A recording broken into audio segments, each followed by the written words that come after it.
ನಮಸ್ಕಾರ ಎಲ್ಲರಿಗೂ. Instagram follower ಒಬ್ಬರು ಬಯೋಕೆಮಿಕಲ್ ಪ್ರೆಗ್ನೆನ್ಸಿ ಬಗ್ಗೆ ಹೇಳಿ ಅಂತ ಕೇಳಿದ್ರು.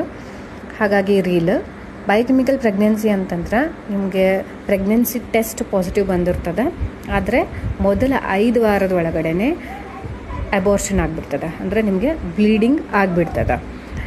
ನಿಮಗೆ ಅಲ್ಟ್ರಾಸೌಂಡ್ ರಿಪೋರ್ಟ್ಸ್ ಒಳಗಡೆ ಇನ್ನೂ ಕಾಣೋದಿಲ್ಲ, ಒಂದು ಇಲ್ಲ ಬರೀ ಜೆಸ್ಟೇಷನಲ್ ಸ್ಯಾಕ್, ಯೋಗ್ ಸ್ಯಾಕ್ ಅಷ್ಟೇ ಕಾಣಿಸ್ತೈತಿ. ಇದಾದಮೇಲೆ ಗ್ರೋತ್ ಇರಲ್ಲ, ಅದು ಅದಾಗದೇನೆ ಬ್ಲೀಡಿಂಗ್ ಆಗಿ ಅಬೋರ್ಟ್ ಆಗಿಬಿಡ್ತದೆ. ಈಗ ಇದಕ್ಕೆ ಏನು ಕಾರಣ ಅಂತ ನೋಡೋಣ ಅಂತ. First and foremost genetic abnormalities, genetic disease, chromosomal anomalies, trisomies ಏನಾದರೂ ಇದ್ರೆ ಈ ಥರ ಬಯೋಕೆಮಿಕಲ್ ಪ್ರೆಗ್ನೆನ್ಸಿ ಆಗಿ ಅದು ಮುಂಚೆನೇ ಹೋಗಿಬಿಡ್ತದೆ. ಪ್ರಾಕೃತಿಕವಾಗಿಯೇ ಅದು ನ್ಯಾಚುರಲಿ ಇಟ್ ವಿಲ್ ಗೆಟ್ ಅಬಾರ್ಟೆಡ್. ಯಾಕೆ ಈ ಜೆನೆಟಿಕ್ ಅಬ್ನಾರ್ಮಾಲಿಟೀಸ್ ಆಗ್ತವೆ ಅಂತಂದ್ರೆ, ಒಂದು ಇನ್ಫೆಕ್ಷನ್ಸ್ ಇಲ್ಲ ಬ್ಯಾಡ್ ಹ್ಯಾಬಿಟ್ಸ್, ತಂದೆಯೊಳಗಿರೋ ಬ್ಯಾಡ್ ಹ್ಯಾಬಿಟ್ಸಿಂದ ಈ ಥರ ಆಗ್ತಿರ್ಬೋದು, ಇಲ್ಲ ಇನ್ಹೆರಿಟೆಡ್ ಡಿಸೀಸಸ್ ಏನಾದರೂ ಇದ್ದರೆ, ಇನ್ಫೆಕ್ಷಸ್ ಡಿಸೀಸಸ್ ಏನಾದರೂ ಇದ್ದರೆ ಆಗ್ತದೆ.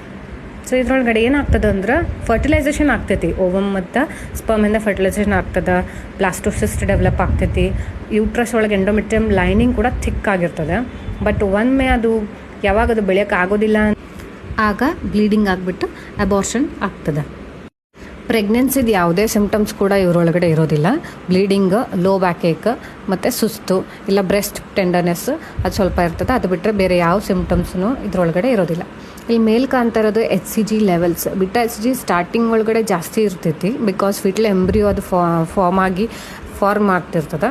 ಯಾವಾಗ ಎಂಬ್ರಿಯೋ ಲಾಸ್ ಆಗ್ತೈತಿ ಆವಾಗ ಬಿಟಾ HCG ಸ್ಲೋಲಿ ರೆಡ್ಯೂಸ್ ಆಕೋತ ಬರ್ತದೆ. ಸೊ ನಿಮ್ಮ doctor mostly beta HCG repeat ಮಾಡ್ತಾ ಇರ್ತಾರೆ, just to rule out ectopic pregnancy. Okay, take care, thank you.